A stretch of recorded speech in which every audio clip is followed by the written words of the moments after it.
Hello and welcome to A Minute of Inspiration. This is Chetan and we are talking about occupation. I realized long time back that we human beings are obsessed about being occupied. We can't be idle.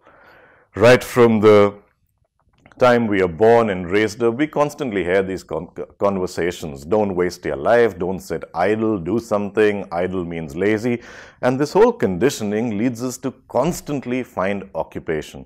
Even if you are sitting at your desk or you're doing nothing, there's something to do. You either start fiddling with a phone, you either start going onto your computer, or do something. The mind has got itself so conditioned to be occupied.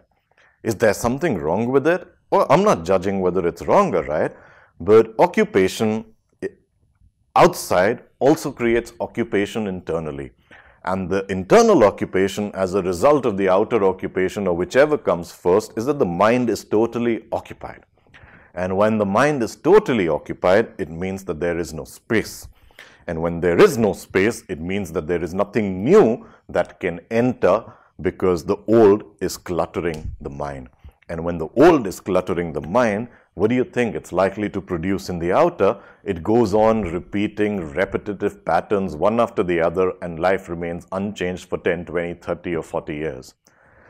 So occupation gets us busy, it occupies our time, and it creates some sort of a mechanical existence to life, but it blocks insights, it blocks intelligence, it blocks creativity because there is no space for anything to enter.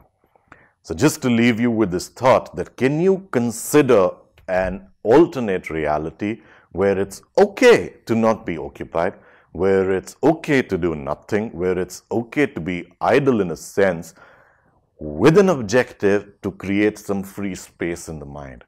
And when there is some space in the mind or there's some energy in the mind which is not occupied the old, maybe I will see something new, something different, something great, which actually gives some room and space to go out there and create something or think of something which no other mind can think of because everyone's living in that occupation.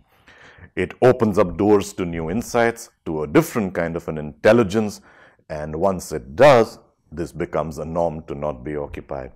So try not to be occupied, try not to have a space so full up that there is nothing that can enter, and the way to do it is step by step, but getting comfortable with doing absolutely nothing. And trust me, it's okay, and it's not only okay, it's fantastic.